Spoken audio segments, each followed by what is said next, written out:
கிட்ட எதுக்கு அப்படி பேசிட்டு வந்த? உங்க அப்பா ரொம்ப தப்பா பேசினார் வேணி. அவர் இடத்துல யார் இருந்தாலும் கேட்கத்தான் செய்வாங்க. நீதான் கொஞ்சம் விட்டு கொடுத்து போயிருக்கணும்.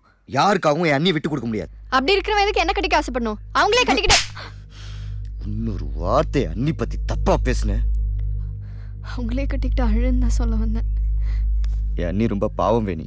வசதியான வீட்டில் பிறந்தவங்க. என் அண்ணனை காதலிச்சதால வீட்டை எதிர்த்து கல்யாணம் பண்ணிக்கிட்டாங்க. என் அண்ணி வீட்டுக்கு வந்த பிறகுதான் வெறும் அண்ணன் தம்பியா வாழ்ந்துகிட்டு இருந்தாங்க.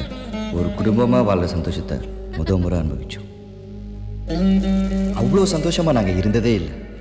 ஆனா அந்த சந்தோஷம் ஒரு மாசம் கூட நிலைக்கல. ஒரு நாள் எங்க அண்ணன் ட்ரெயின்ல அடிபட்டு இறந்துட்டான்.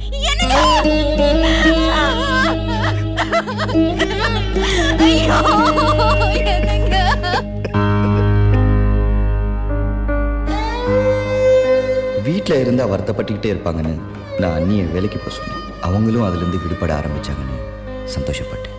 அப்பதான் நான் தர்ஷனா அண்ணன் போனதுக்கு அப்புறமும் அண்ணியை அமுச்சு வைக்க மனசு வரல போல இருக்குது. எப்படா கல்யாணம்? அவனுக்கு எதிராக கல்யாணம். அவன் தான் அவன் அண்ணியோட செட்டில் ஆயிட்டானே. இனிமே ஏதாவது பேசினேன் அவனோட மூஞ்ச குழப்பம். ஏய் எதிராக கோபப்படுற? ஒரே வீட்டுல கொடுத்த நடத்துறீங்க, உங்களுக்குள்ள வந்திருக்க என்ன நிச்சயம்?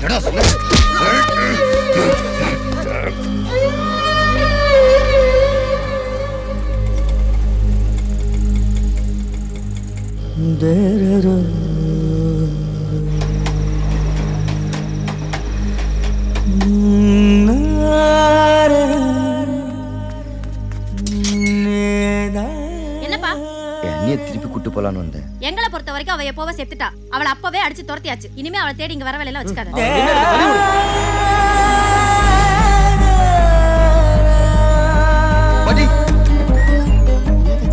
பாட்டி அண்ணி வீட்டுக்கு வந்தா. நீ தானே காலையில கூட்டிக்கிட்டு போன. என்னடா ஆச்சு?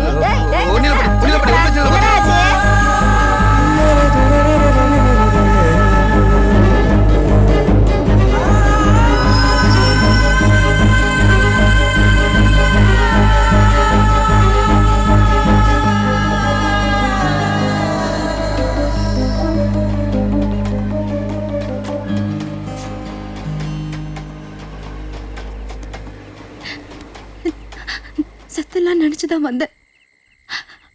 ஆனா சாக பயமா இருக்கு. நான் கூடவே இருந்துருவா தர்ஷனா.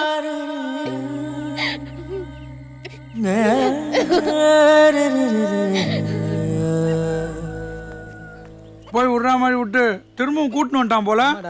அண்ணி இல்லாம அவனால ஒரு நாள் கூட இருக்க முடியாதா? டேய் உன் அப்பா செத்துட்டா உங்க அம்மா வீட்டை விட்டு வெளியே அனுப்பிச்சிடுவியா?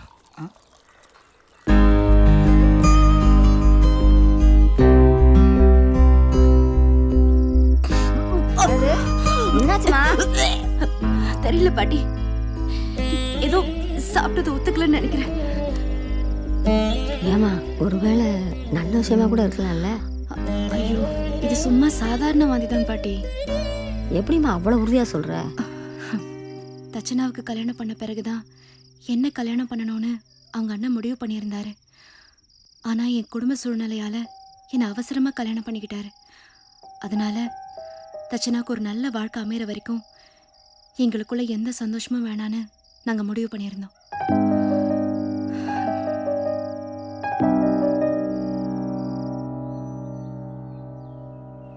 இப்ப சொல்லுவேடி, யாருக்காகவும் என் அண்ணியை விட்டு கொடுக்க மாட்டேன்னு நான் சொன்ன தப்பா? யாரு வளரா? என்னம்மா இந்த நேரத்தில் இங்கே? ஒன்றும் இல்லை பாட்டி. நான் இப்படி ஒன்றும் இல்லைன்னு சொல்ல ஆரம்பிச்சு 40 வருஷம் ஆச்சு. ஆமாம்மா, நானும் புருஷனை இழந்தவ தான். கையில் ஒரு குழந்தையோட நான் விதவையாக நின்னப்ப எனக்கு வயசு 19. எங்கள் காலத்தில் ஒரு பொண்ணு விதவையாக வாழ்கிறது கொடுமையான விஷயம்மா.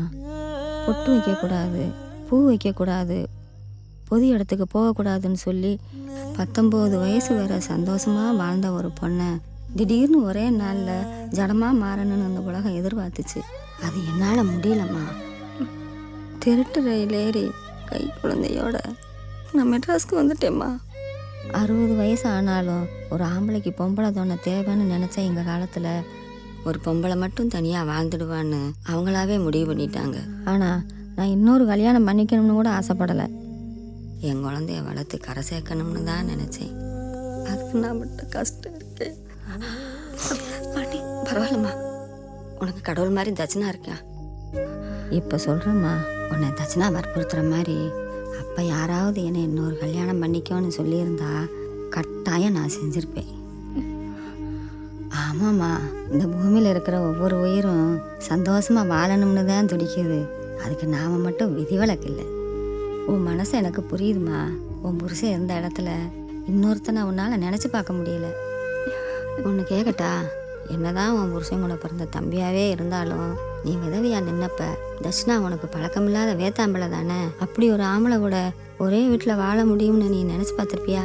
ஆனால் 4 வருஷமாக வாழ்ந்துக்கிட்டு இருக்கேல்ல, எப்படி? ஏன்னா அவனை உன் கூட பிறந்தவனாவே உன் மனசை ஏற்றுக்கிருச்சு.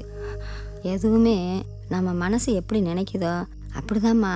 ஒன்றே ஒன்று தெரிஞ்சுக்க, நீ இன்னொருத்தனை கல்யாணம் பண்ணிக்கிறதால உன் புருஷன் மேலே நீ வச்சிருந்த அன்பு பொய்யுன்னு ஆயிடாது. யோசிச்சு பாரு, நாம் வாழ போகிறது ஒரு தடவை தான். அதை எப்படியாவது சந்தோஷமாக வாழ்ந்துடணுமா. நல்ல முடிவோட கோயிலை விட்டு இறங்கு.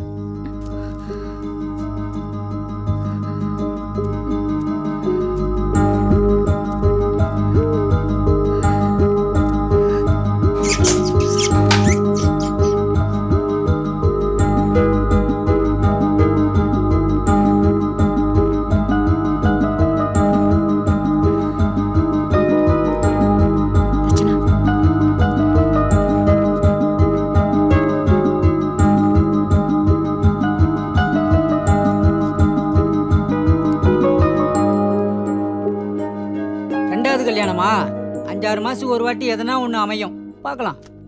பையனுக்கு பல்சர் பைக்கு 20 பவுன் நகை போட்டணும். இதுக்கு சம்மதம்னா சொல்லுங்க, மேற்கொண்டு பேசலாம். இவ்வளவு பணம் காசு இருந்து வீட்டுல விளக்கேத்த ஒரு பொண்ணு இல்ல தம்பி. அது ஒண்ணுதான் தம்பி குறை. இது வரைக்கும் குழந்தை எதுவும் இல்லை, அதுக்காக தான் இன்னொரு கல்யாணம். 2 பேரும் ஒரே வீட்டுல இருக்கீங்களா? இது சரிப்படாது. கிளம்பு கிளம்பு. குடும்ப நடத்த தான் பொண்ணு கேட்டேன். யார் மேல கை வைக்கிற? வெளியே போடா, வெளியே போடானா போடா. பிரதர், ஆட்டோவில் ஒரு பொண்ணு தனியாக வந்தாலே தப்பாக பார்க்குற உலகம் இது. நீங்கள் வேற ஒரே வீட்டில் வாழ்கிறேங்கிறீங்க. பேசத்தான் செய்வானுங்க. இவங்கள சொல்லி தப்பு இல்லை. பெத்தவளையும் கூட பிறந்தவளையும் தவிர மற்ற எல்லா பொம்பளை வரவங்களையும் கிண்டலுக்காக தப்பாக பேசலான்னு முதல்ல ஒருத்தன் நினச்சிருப்பான்ல, அவனை செருப்பால் அடிச்சிருந்தா இவனுங்க இப்படி பேச மாட்டானுங்க. அக்கா தங்கச்சி கூட ஒரே வீட்டில் இருக்கலாம், அண்ணி கூட இருக்கக்கூடாதா? நீங்கள் மனசு விட்டுறாதீங்க. இதை புரிஞ்சுக்கிற ஒருத்தன் எங்கேயாவது இருப்பான். ம்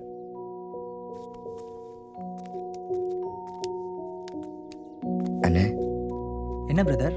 உங்களுக்கு பிரதர், நீங்கள் என்ன கேட்க வரீங்கன்னு எனக்கு புரியுது. சாரி, என்னால் முடியாது.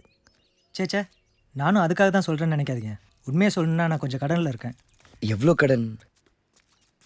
அது உங்களுக்கு தேவையில்லாத விஷயம். நான் கடன்காரன் தான், கையால் ஆகாதவன் கிடையாது. வேலை இருக்குது. வரேன் பிரதர். தம்பி, என் புள்ள ஏதாவது கோபமா பேசியிருந்தா தப்பா நினைச்சுக்காதப்பா. ஐயோ பரவாயில்லம்மா, அதெல்லாம் ஒன்று. சொந்தமா ஆட்டோ ஓட்டி நல்லா சம்பாரிச்சு நின்ற புள்ளதான் இப்போ கடனாளி ஆயிட்டான்ப்பா. ஏம்மா? என்னாலதான்ப்பா. 2 வருஷத்துக்கு முன்னாடி எனக்கு மாறு புத்துநோய் வந்து ரொம்ப முடியாம போயிட்டேன். என் பிள்ளை ஆட்டோவை வித்து அங்க இங்கன்னு 5 லட்சம் ரூபாய் கடன் வாங்கி என் உசுரை காப்பாத்தினான். ஆனா இப்போ அதே ஆட்டோவை வாடகைக்கு வாங்கி ஓட்டி மாசம் வட்டி கட்டிட்டு இருக்கான்பா. கேட்க தயக்கமா தான் இருக்கு. எப்படியாவது என் பிள்ளைகிட்ட பேசி சம்மதிக்க வைக்கிறேன். உன்னால அவ்வளவு பணத்துக்கு ஏற்பாடு பண்ண முடியுமா? தெரியலம்மா, ஆனா முயற்சி பண்றேன். எனக்கு முயற்சி பண்ண முடியும்? ஏண்டா 5 லட்சம் ரூபாய் உனக்கு அவ்வளவு அசால்ட்டா போச்சா? மாப்பிள்ளை பிளைனா ஓட்டுறான், ஆட்டோ தானே ஓட்டுறான். பல நாள் பழகினவங்களே என்ன அண்ணியும் தப்பா பேசும்போது பழகின 10 நிமிஷத்துல எங்களை புரிஞ்சுக்கிட்டாருனே. இப்படி ஒரு நல்லவருக்கு என் அண்ணியை கட்டித்தரணும்னு நினைக்கிற தப்பானே? தப்புன்னு சொல்லலடா, உன் நிலைமை புரிஞ்சுக்கணும் தான் சொல்றேன். சொந்தமா தொழில் பண்ணி சம்பாதிக்கிற எனக்கே மாச கடைசியில் ஒரு 1000 ரூபாய் கையில நிக்க மாட்டேங்குது. என்கிட்ட சம்பளம் வாங்குற உனக்கு என்னடா மிஞ்சம்? ஒண்ணும் இல்லாதவனை நம்பி எவனும் 1 ரூபாயோட கடன் கொடுக்க மாட்டான். அப்புறம் பணத்துக்கு என்ன பண்ணுவ? திருடுவியா? திருடணும்னு முடிவு பண்ணிட்டா 5 லட்சம் ரூபாய் சின்ன பணம் தான். ரோட்டில் போற பொம்பளைகிட்ட 10 பவுன் சங்கிலி 2 எடுத்தா போதும். ஆனா தப்பு பண்ண தைரியம் இல்லாத உன்ன மாதிரி ஆளுக்கு அது போகாத ஊருக்கு வழி. அதுல போய் உன் வாழ்க்கையை கெடுத்துக்காம உன் நிலைமைக்கத்தை வேற மாப்பிள்ளைய உங்க அன்னைக்கு தேர்ற வழியை பாடுறான்.